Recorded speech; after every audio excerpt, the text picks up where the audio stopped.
Imagine an enemy that does not hate you. It does not invade for revenge. It does not conquer for glory.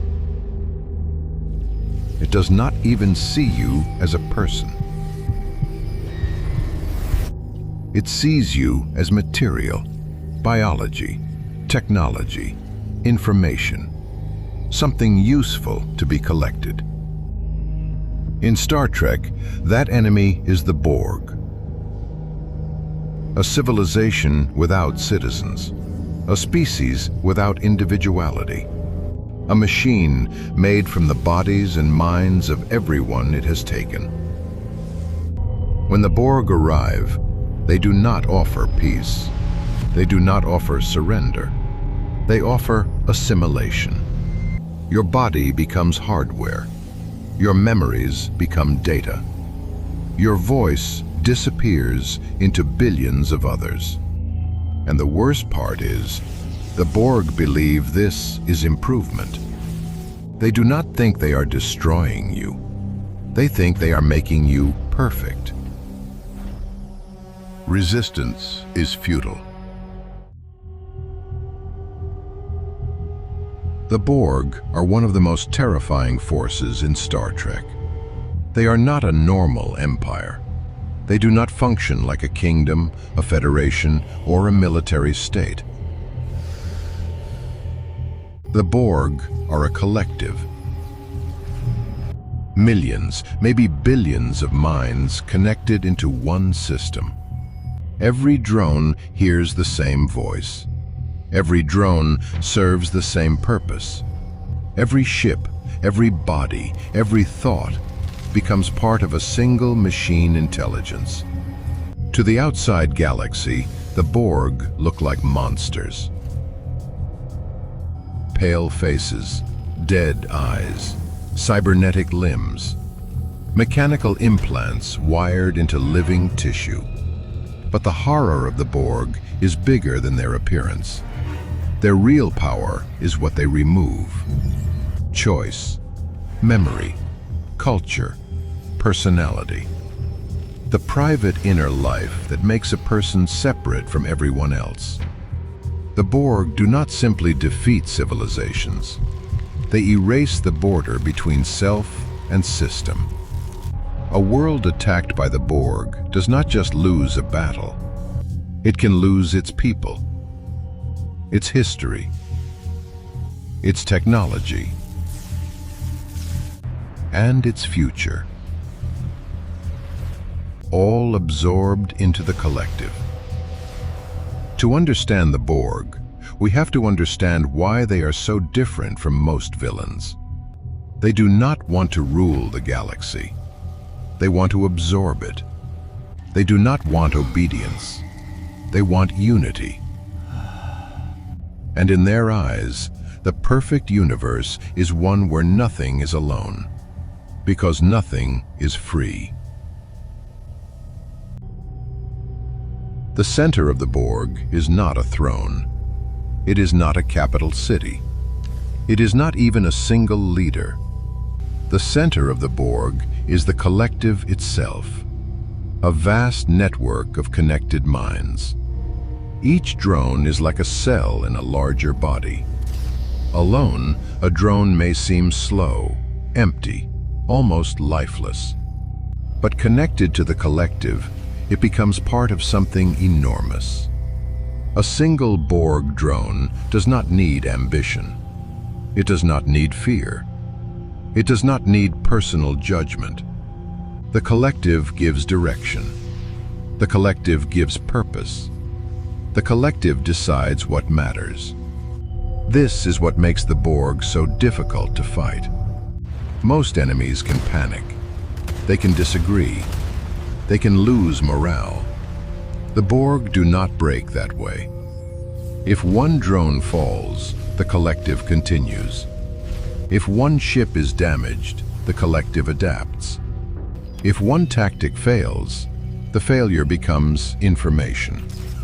That information is shared, processed, used. The Borg learn as a system. This is why fighting them feels so hopeless. You are not fighting one mind.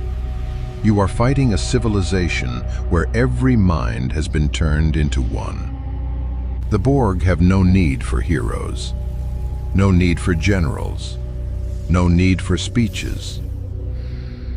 Their strength comes from unity so complete that individuality becomes a defect. To the Borg, a single person is incomplete. A single mind is limited. A single culture is inefficient. The collective offers something larger. No loneliness, no doubt, no separation. But the price is everything that makes life personal. The Borg do not just connect minds. They consume the self. Assimilation is the true horror of the Borg, because it is not death. Death ends a life. Assimilation keeps the body moving after the person is gone. A victim becomes a drone. The face may remain, the voice may remain, the memories may remain, but none of it belongs to the individual anymore. It belongs to the collective. The Borg do not only take people, they take knowledge, languages, weapons, medicine, engineering, starship designs. Everything useful is kept. Everything personal is erased. This is why every victory makes the Borg stronger. Every species becomes an upgrade. Every technology becomes another defense. Every failed attack becomes information. The Borg do not see a civilization as alive. They see it as material, something to process, something to improve the collective. That is colder than conquest. An army can destroy your world.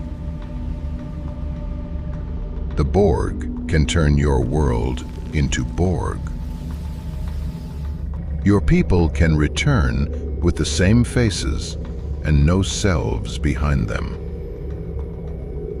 Assimilation is conquest without waste. Nothing human is preserved.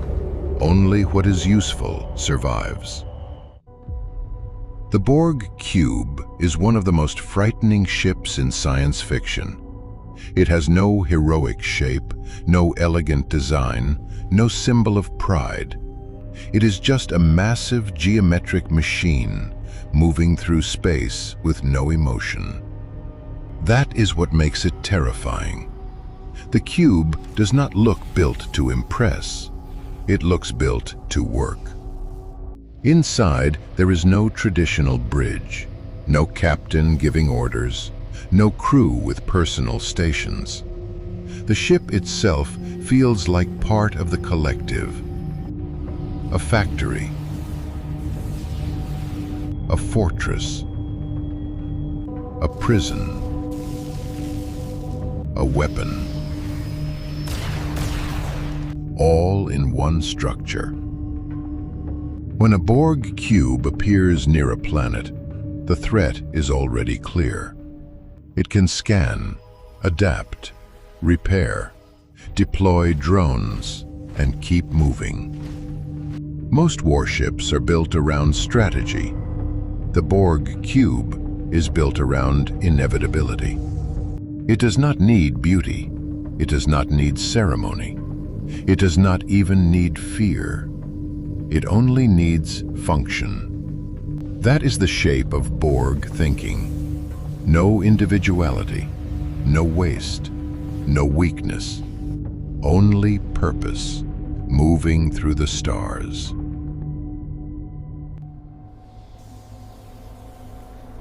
The Borg are a collective, so the Borg Queen feels almost impossible. How can a hive mind have a face? How can billions of voices speak through one body? That is what makes her disturbing. She is not a normal ruler. She is not simply a queen sitting above an empire.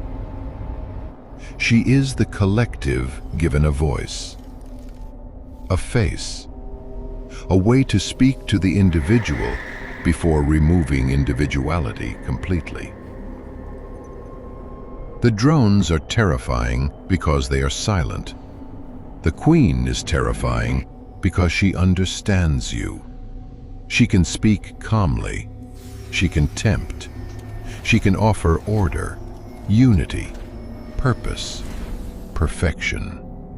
She makes assimilation feel almost logical. No fear, no loneliness, no chaos, only connection. But behind that promise is the same ending. The self disappears.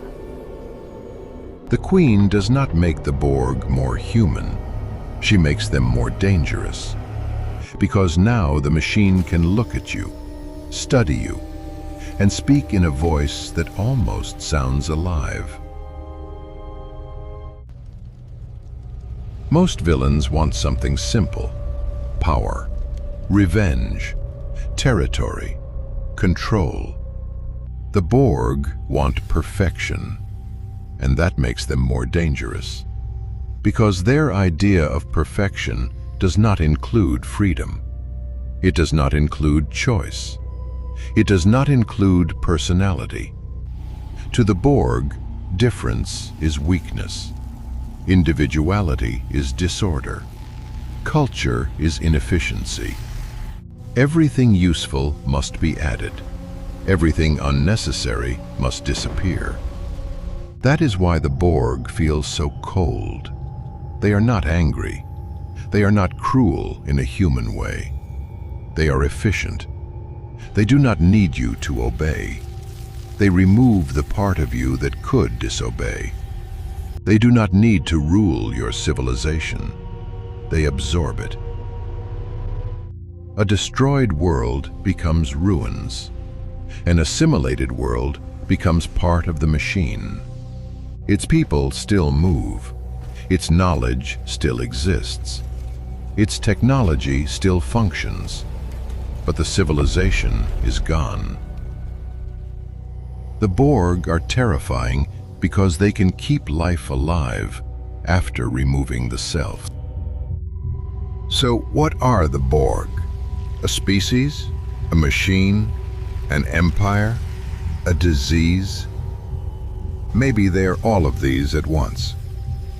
They are a future where connection becomes control, where improvement becomes violation, where unity means the end of the individual. That is why the Borg remain so powerful. They are not just another enemy from space. They are the fear that a person can be taken, used, and continued without the person inside. Every drone was once someone. Every voice inside the collective once belonged to a separate life, a memory, a fear, a choice. Now, all of it moves as one machine. The Borg do not need to destroy the galaxy. They only need to assimilate it. One ship, one species, one world at a time. Until every difference is gone. Until every voice is joined. Until no one remains outside the system to resist. That is the true horror of the Borg. They do not simply kill you. They leave the body standing after the self has disappeared. Resistance is futile.